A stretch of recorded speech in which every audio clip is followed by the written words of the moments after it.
नमस्कार, आपका स्वागत है बिहार समाचार में। तो आइए जानते हैं आज दिन भर की छोटी और बड़ी खबरें पूरी तरह विस्तार से। उससे पहले एक नजर हेडलाइन पर डाल लेते हैं। तो आपको बता दें बहुत बड़ी खबर निकल के आ रही है बिहार से। नीतीश का अब सीएम की कुर्सी छोड़ने को तैयार। तो एनडीए को क्यों छोड़ा, आरजेडी से क्या मिला जो बीजेपी ने नहीं दिया, इस बात को लेकर बड़ी बड़ी सवालें इस पर उठ रही है। तो जानिए पूरी खबर विस्तार से। वहीं आपको बता दें बिहार में होगी बम्पर बहाली, 10 लाख नौकरियां और 10 लाख रोजगार पर तेजी से हो रहा है काम, नीतीश ने किया ऐलान। तो जानिए पूरी खबर विस्तार से। तो अगर आप भी नीतीश कुमार के सपोर्टर तो वीडियो को लाइक कर दीजिएगा। तो आपको बता दें तेजस्वी बनेंगे सीएम, आरजेडी में विलय के बाद जेडीयू का अस्तित्व खत्म हो जाएगा, आरएलजेपी का दावा। जानिए पूरी खबर विस्तार से। वहीं आपको बता दें जेडीयू के जाल में फंस चुके हैं तेजस्वी, कभी बिहार के मुख्यमंत्री नहीं बन सकते, बीजेपी का दावा। जानिए पूरी खबर विस्तार से। वहीं आपको बता चले नगर निकाय चुनाव में आचार संहिता का उल्लंघन, बीजेपी नेता का आरोप, एससी में याचिका दायर, सीएम और डिप्टी सीएम को बनाया प्रतिवादी। जानिए पूरी खबर विस्तार से। चैनल पर नए और चैनल को अभी तक सब्सक्राइब नहीं किया तो चैनल को सब्सक्राइब कर वीडियो को लाइक कर दीजिएगा और वीडियो में आखिरी तक बन रहेगा। तो आपको बता चले बहुत बड़ी खबर निकल के आ रही है। नीतीश अब सीएम की कुर्सी छोड़ने को तैयार हो चुके हैं। और एनडीए को तो क्यों छोड़ा, आरजेडी से क्या मिला जो बीजेपी ने नहीं दिया, इस बात पर चर्चाएं तेज हो गई है। आपको बता दें बिहार के मुख्यमंत्री नीतीश कुमार ने 24 घंटे के अंदर 2 बार खुलकर बता दिया महागठबंधन सरकार के अगले मुख्यमंत्री तेजस्वी यादव होंगे। पहले सोमवार को बिहार शरीफ में नीतीश ने कहा कि उन्होंने बताया कि हम बहुत काम कर लिए और आगे का काम अब तेजस्वी यादव करेंगे, उनको आगे बढ़ाइए। फिर मंगलवार को पटना में महागठबंधन दलों के विधायक की मीटिंग में कहा कि 2025 का विधानसभा चुनाव तेजस्वी की देखरेख में लड़ा जाएगा। नीतीश ने कहा कि उनमें प्रधानमंत्री या मुख्यमंत्री पद की लालसा नहीं है, अब उनका एक ही मकसद है 2024 के लोकसभा चुनाव में बीजेपी को हराना है। उसी बीजेपी को हराना है अब नीतीश कुमार का लक्ष्य बन चुका है, जिसके साथ गठबंधन की सरकार में हुए सबसे ज्यादा वक्त केंद्र मंत्री और मुख्यमंत्री रहे। सवाल उठता है कि जब नीतीश कुमार महागठबंधन सरकार बनाने के 4 महीने के अंदर इस बात के लिए तैयार हो चुके हैं कि वे तेजस्वी यादव के लिए मुख्यमंत्री पद छोड़ देंगे, तो उन्होंने एनडीए क्यों छोड़ दिया। नीतीश को बीजेपी से क्या दिक्कत थी, बीजेपी का सीएम बनने से क्या दिक्कत थी, जब अब वो आरजेडी के सीएम के लिए मन बना चुके हैं। तो इस पे आपका क्या विचार है। अब इस पे चर्चाएं तेज हो चुकी है। इस पे आपका क्या विचार है, हमें कमेंट में अपना राय जरूर बताइएगा। तो अब तक सबसे बड़ी खबर निकल के आई सामने। वहीं आपको बता दें बहुत बड़ी खबर निकल के आ रही है। बिहार में होगी बम्पर बहाली, 10 लाख नौकरियां और 10 लाख रोजगार पर तेजी से हो रहा है काम, नीतीश ने किया बड़ा ऐलान। तो अगर आप भी नीतीश और तेजस्वी के सपोर्टर, अगर महागठबंधन सरकार के सपोर्टर, तो वीडियो को लाइक कर दीजिएगा। तो आपको बता दें मुख्यमंत्री नीतीश कुमार ने घोषणा की है कि राज्य में तेजी से सभी विभागों में नियुक्ति की जाएगी। 10 लाख लोगों को नौकरियां दी जाएगी और 10 लाखों को रोजगार देने पर तेजी से काम हो रहा है। उन्होंने मुख्य सचिव को निर्देश दिया कि शीघ्र नियुक्ति प्रक्रिया को पूरा कराए।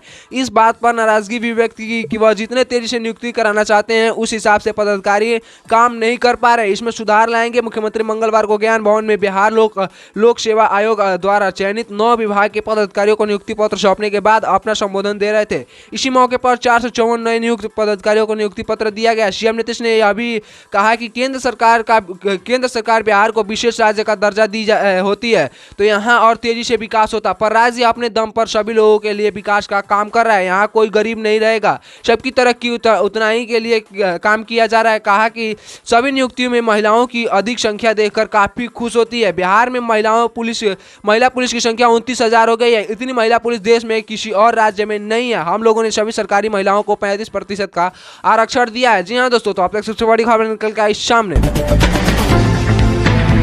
वहीं आपको बता दें बहुत बड़ी खबर निकल के आ रही है। तेजस्वी बनेंगे सीएम, आरजेडी में विलय के बाद जेडीयू का अस्तित्व खत्म हो जाएगा, आरएलजेपी का दावा।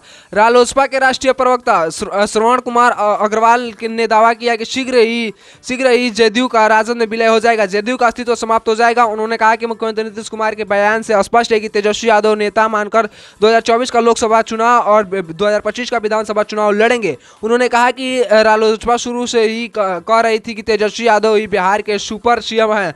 नीतीश कुमार ने खुद इस पर मुहर लगा दी है। रालोसपा प्रवक्ता ने यह भी दावा किया कि जदयू के सांसद और विधायक में भारी असंतोष है। ऐसे में समाज विधायक राजद के साथ असहज महसूस कर रहे थे। जल्द ही जदयू में बड़ी टूट होगी, बड़ी संख्या में लोग एनडीए में आएंगे। तो इस पर आपका क्या विचार है, आपका क्या राय है, हमें कमेंट में जरूर बताइएगा। आपका राय का हमें बेसब्री से इंतजार रहेगा। तो अब तक सबसे बड़ी खबर निकल के आई सामने। वहीं आपको तो बहुत बड़ी खबर निकल के आ रही है, जेडीयू के जाल में फंस चुके हैं तेजस्वी, कभी बिहार के मुख्यमंत्री नहीं बन सकते, बीजेपी का दावा। प्रदेश भाजपा अध्यक्ष डॉक्टर संजय जायसवाल ने कहा कि तेजस्वी यादव के देखरेख में 2025 में चुनाव लड़ने की बात कह रहे हैं। जेडीयू के अगले 2 साल के लिए अपनी सत्ता सुरक्षित कर ली है। संजय जायसवाल ने दावा करते हुए कहा कि विधानसभा चुनाव में भाजपा की जीत तय है, ऐसे में तेजस्वी कभी भी मुख्यमंत्री नहीं बन सकते। तेजस्वी यादव जेडीयू के जाल में फंस चुके हैं, उनके साथ हमारी सहानुभूति है। मंगलवार को प्रदेश भाजपा कार्यालय में आयोजित संवाददाता सम्मेलन में डॉक्टर संजय जायसवाल ने कहा कि जग जाहिर है कि भाजपा के साथ होते तो जेडीयू ने हमारी पार्टी को नुकसान पहुंचाया। कम संख्या के विधायक दल होने के बावजूद सत्ता में जेडीयू बना रहा। उन्होंने कहा कि भाजपा में जेडीयू की दाल नहीं गलने वाली है। अब किसी भी कीमत पर भाजपा जेडीयू को साथ लेकर नहीं चलने वाली है। गृह मंत्री अमित शाह पूर्णिया की सभा में इसी विवादित ऐलान कर चुके हैं। अकालमिक ने जब तय कर लिया तो प्रदेश नेतृत्व उस पर काम किया जाएगा। जी हाँ दोस्तों, तो अब तक सबसे बड़ी खबर निकल के आई सामने। वहीं आपको बहुत बड़ी खबर निकल के आ रही है, नगर निकाय चुनाव में आचार संहिता का उल्लंघन। बीजेपी नेता का आरोप, एससी में याचिका दायर, सीएम और डिप्टी सीएम को बनाया प्रतिवादी। नगर निकाय चुनाव की आचार संहिता लागू होने के बाद राज्य सरकार द्वारा किए जा रहे उद्घाटन और घोषणाओं के खिलाफ पटना हाईकोर्ट में याचिका दायर की गई है। बीजेपी के प्रदेश उपाध्यक्ष सिद्धार्थ शंभू की ओर से दायर की गई याचिका में कहा गया है कि एक खास वर्ग के लोगों को फायदा पहुंचाने के लिए योजनाओं की घोषणा और प्रचार किया जा रहा है। आदर्श आचार संहिता सख्ती से लागू कराई जाए। राजगीर में गत 27 नवंबर को गंगा जल आपूर्ति योजना का उद्घाटन, 22 दिसंबर को नालंदा में राजकीय दंत चिकित्सा महाविद्यालय व अस्पताल का उद्घाटन, 13 दिसंबर को नियुक्ति पत्र का वितरण उन मुख्य कारण कार्यक्रम किया गया। याचिका में चुनाव आयोग सहित राज्य चुनाव आयोग, पटना गया, नालंदा के जिला अधिकारी, मुख्यमंत्री तथा मुख्यमंत्री को प्रतिवादी बनाया गया है। आदर्श आचार संहिता उल्लंघन पर प्राथमिक दर्ज कर कानूनी कार्रवाई करने की मांग कोर्ट से की गई है। आवेदक के senior advocate SD Sanjay Jaiswal का कहना था कि एक और आदर्श आचार संहिता का पालन करने के लिए टीम का गठन किया है, वहीं दूसरी ओर इसके खुलेआम उल्लंघन किया जा रहा है। तो इस पे आपका क्या राय है, हमें कमेंट पे अपना राय जरूर बताइएगा। तो आज की वीडियो इतना ही। अगर वीडियो को लाइक करें, चैनल को सब्सक्राइब करें, बन रहे तमाम ऐसे ही महत्वपूर्ण खबर जानने के लिए बिहार से जुड़ी। तो जी हाँ दोस्तों, तो आज की वीडियो इतना ही। अगर वीडियो में आखिरी तक बन रहने के लिए आपका बहुत बहुत धन्यवाद और प्यार से जय हिंद, जय भारत।